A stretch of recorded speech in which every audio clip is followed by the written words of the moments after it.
और प्रधानमंत्री नरेंद्र मोदी के बीकानेर दौरे को लेकर लोगों में उत्साह है। बीकानेर के लोगों से बातचीत की हमारे संवाददाता लक्ष्य आर्य ने।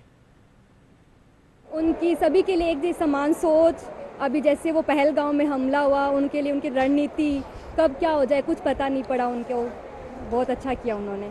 हमको बहुत ही ज़्यादा खुशी है क्योंकि हम दिल से उनका सम्मान करते हैं। उन्होंने हमारे देश के लिए काफ़ी कुछ किया है और अभी जस्ट ऑपरेशन सिंदूर जो चल रहा था उसमें भी उन्होंने काफ़ी अच्छा योगदान दिया अपना। मुझे बहुत खुशी है और वो अपने हमारे देश के लिए इतना काम करते हैं, इससे मुझे अच्छे लगते हैं। मुझे उनसे प्रेरणा मिलती है कि हमेशा हमारे देश के लिए हमें हर हेल्प करनी चाहिए लोगों की और हमेशा देश के लिए अच्छा करना चाहिए। प्रधानमंत्री नरेंद्र मोदी कल राजस्थान के दौरे पर रहेंगे, जहां एक और बीकानेर के देशनोक में अमृत स्टेशन का उद्घाटन करेंगे। तो साथ ही साथ देशनोक के प्रसिद्ध करणी माता मंदिर में भी पूजा अर्चना कर देश की सुख समृद्धि की कामना करेंगे। बीकानेर के और देशनोक के लोगों का कहना है कि ऑपरेशन सिंदूर के बाद में प्रधानमंत्री का यहां आना न केवल एक शुभागमन है, बल्कि साथ ही साथ जिस प्रकार से ऑपरेशन सिंदूर के माध्यम से प्रधानमंत्री ने आतंकवाद को मुंह तोड़ जवाब दिया है, वे खुले हाथों से और बड़ी तैयारियों के साथ में प्रधानमंत्री का स्वागत करने के लिए आतुर हैं। लक्ष्य आर्य, डीडी न्यूज, जयपुर। प्रधानमंत्री नरेंद्र मोदी के राजस्थान दौरे को लेकर अधिक जानकारी के लिए आइए बात करते हैं वरिष्ठ पत्रकार अरविंद पालावत से। अरविंद जी, सबसे पहले तो ये बताएं कि प्रधानमंत्री नरेंद्र मोदी जी का कल दौरा है बीकानेर में और 26,000 करोड़ रुपए की जो परियोजना है उसका शिलान्यास और उद्घाटन करेंगे और इसके साथ ही साथ 103 जो अमृत भारत स्टेशन योजना के तहत जो स्टेशन है उनका भी उद्घाटन करेंगे। ऐसे में राजस्थान के कितने स्टेशनों को शामिल किया गया है अमृत भारत स्टेशन योजना में, और ये 26,000 करोड़ रुपए की जो परियोजनाएं हैं इससे राजस्थान की कैसी दिशा व दशा बदलेगी, इन दोनों पहलुओं पर बात करेंगे आपसे। जी हाँ, बिल्कुल। देखिए, बहुत ही महत्वपूर्ण प्रधानमंत्री नरेंद्र मोदी का एक दौरा है जो यहाँ बीकानेर में होने जा रहा है। और ये दौरा इसलिए महत्वपूर्ण है क्योंकि एक और जहां पर कई जो सौगातें हैं वो देश भर को दी जाएगी, विशेष तौर पर राजस्थान भी उसमें शामिल है। और साथ ही दूसरी बड़ी बात यह है कि ऑपरेशन सिंदूर के बाद जिस तरीके से प्रधानमंत्री नरेंद्र मोदी ने पहली जो जनसभा है वो यहाँ पर बीकानेर में जो करना है स्थापित की है, ये अपने आप में एक बहुत बड़ी राजस्थान के लिए इसको कहा जा सकता है कि राजस्थान का ये सौभाग्य है कि ऑपरेशन सिंदूर के बाद में जो पहली बड़ी सभा है वो यहां पर होगी। हालांकि उससे पहले आदमपुर जो एयरबेस है वहां पर प्रधानमंत्री नरेंद्र मोदी ने सेना के जवानों के साथ में जरूर चर्चा की, लेकिन ये पहली जनसभा होगी ऑपरेशन सिंदूर के बाद में। और बहुत ही बड़ी एक जो जनसभा है वो यहां पर आयोजित की जा रही है बीकानेर में। इसका जो पूरी सभा को लेकर के जो तैयारियां हैं वो पूरी जोरों पर हैं। साथ ही प्रधानमंत्री कुल 103 जो स्टेशन है देश भर के, उनको यहाँ पर अमृत भारत स्टेशन जो बनाए गए हैं, एक अनोखे तरीके से उन स्टेशन को डेवलप किया गया। राजस्थान के कई स्टेशन है वो अमृत भारत योजना के तहत विकसित किए गए हैं। उसमें देशनोक स्टेशन जो है वो भी शामिल है। और देशनोक जो है वो प्रसिद्ध है करणी माता के मंदिर के लिए, विश्व प्रसिद्ध करणी माता का मंदिर है। और चूहों की देवी, जिनको चूहों को काबा जो है स्थानीय भाषा में कहा जाता है, करणी माता के वंशज जो राउत परिवार के, वो काबा जो है उनको लेकर के और चूहों की देवी के नाम से करणी माता जो है विश्व प्रसिद्ध है। और देश विदेश के जो पर्यटक हैं वो बड़ी संख्या में वहां पर पहुंचते हैं। और देखिए, करणी माता जो है वो मां हिंगलाज का स्वरूप है।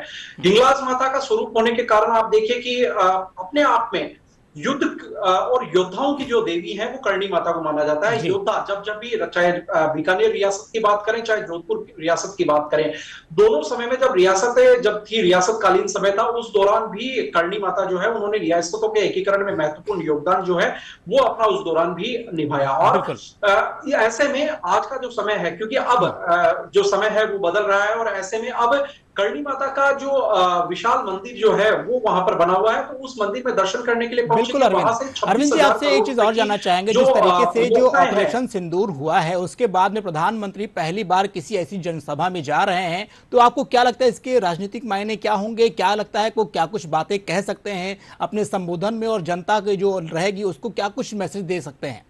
जी बिल्कुल। देखिए, जाहिर तौर पर यह बात स्पष्ट है कि प्रधानमंत्री नरेंद्र मोदी जो है वो जनसभा करेंगे और उस जनसभा में ऑपरेशन सिंदूर को लेकर के जो तमाम बिंदु हैं वो वहां पर सामने रखेंगे। ये केवल राजनीतिक रूप से नहीं बल्कि सामरिक रूप से भी बहुत महत्वपूर्ण जो जनसभा है वो होने वाली है, क्योंकि राजस्थान की जो सीमा है वो पाकिस्तान से करीब 1050 किलोमीटर लगती है और उसमें से करीब 150 किलोमीटर की पाकिस्तान की सीमा से 150 किलोमीटर की दूरी पर प्रधानमंत्री नरेंद्र मोदी की जनसभा होगी, जिसका ये सीधे तौर पर एक संदेश होगा कि बीकानेर की जो जनसभा होगी उसका सीधा असर जो है, एक संदेश जो है वो पाकिस्तान को भी दिया जाएगा, पाकिस्तान की सीमा के पास लगते हुए जो जिले हैं। क्योंकि आप देखिए ऑपरेशन सिंदूर जब किया गया तो भारत ने करीब 400 से 450 किलोमीटर अंदर तक जाकर के और जो ऑपरेशन सिंदूर के माध्यम से आतंकियों के जो ठिकाने थे उनका नेस्तनाबूद कर दिया था। और ऐसे में पाकिस्तान की सीमा से महज 150 किलोमीटर दूरी पर पलाना है और वहां पर ये जनसभा होगी, तो कहीं ना कहीं बड़े जो मैसेज हैं वो यहां से प्रधानमंत्री नरेंद्र मोदी देंगे। ये मैसेज होंगे ऑपरेशन सिंदूर को लेकर के, ऑपरेशन सिंदूर की सफलता को लेकर के, साथ ही जिस तरीके से पाकिस्तान की ओर से यह कहा गया कि हमारे सिविलियंस को मारा, तो प्रधानमंत्री यहां से यह भी जवाब देंगे कि वो पाकिस्तान का एक भी जो सिविलियंस था उसको नहीं मारा गया, हमारी सेना ने एक अदम्य साहस दिखाया और पिन पॉइंट जो ये कहा जा सकता है पिन पॉइंट टारगेट बना करके आतंकी ठिकानों को नेस्तनाबूद करने का जो काम है वो हमारी भारतीय सेना ने किया। और जिस तरीके से पाकिस्तान की ओर से हरकतें की गई और उन हरकतों का एक जो जवाब है वो भारत की सेना की ओर से दिया गया। अरविंद जी, जिस तरीके से आपने काफी बखूबी बताया, तो जैसे कि अगर मैंने आपसे सवाल पहले ही किया था कि जो अपनी राजस्थान है अमृत भारत स्टेशन योजना के तहत वैसे तो 103 जो स्टेशन है उनको शामिल किया गया, अगर मैं राजस्थान के परिप्रेक्ष्य में बात करूं तो लगभग कितने स्टेशनों को इस योजना में शामिल किया, अगर कुछ एक नाम के हिसाब से अगर आप बता सके कौन कौन से वो प्रमुख जो स्टेशन है उसके बारे में थोड़ी जानकारी चाहेंगे।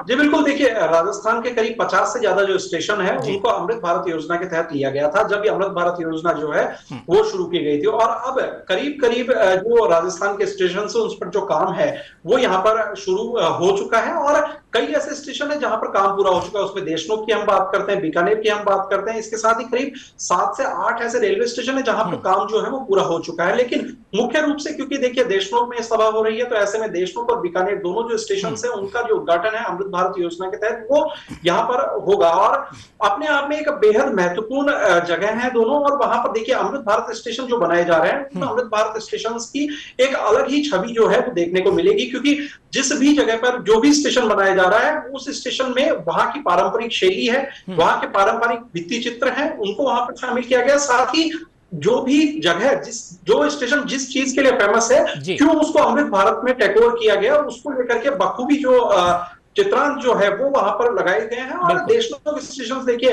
मैं हाल ही में अभी देशनोक गया और देशनोक स्टेशन जब देखा तो एक अलग ही रूप जो है वो स्टेशन का देखने को मिला। और प्रधानमंत्री नरेंद्र मोदी की ओर से जब अमृत भारत योजना जब लाई गई, अश्विनी वैष्णव जब रेल मंत्री हैं, तो ये स्पष्ट तौर पर वहां पर तय किया गया था कि हमें ऐसे स्टेशन पर काम करना है जो स्टेशन बहुत ही महत्वपूर्ण जो है, चाहे वो किसी भी देश में किसी भी प्रांत में हो राजस्थान के, और ऐसे स्टेशन को हमें अपनी सूची में रखना है और उन स्टेशन पर काम करना है। आज से पहले यदि मैं कहूं अमृत भारत स्टेशन आने से पहले जब देश में कुछ स्टेशन जो था उसमें और आज काफी जो कायाकल्प है वो यहाँ पर हो चुका है और उसका एक बहुत ही बड़ा और एक शानदार जो भवन है वो यहाँ पर बनकर के तैयार हुआ है। अलग से वेटिंग एरिया है, लॉबी है, इसके साथ ही तमाम जो सुविधाएं हैं काफी कुछ सुविधाओं से लैस है। जिस तरीके से ये जो स्टेशन बनाए गए हैं इसमें जो अत्याधुनिक सुविधाएं होनी चाहिए, जो आधुनिक सुविधाएं होनी चाहिए, देखा जा रहा है सारी कुछ सुविधाएं यहाँ पर मौजूद हैं। और ऐसे में जो स्टेशन है ये आम आदमी के लिए, आम यात्रियों के लिए काफी कुछ ज्यादा प्रधानमंत्री के साथ में ये फायदेमंद होने वाला है। तो आइए,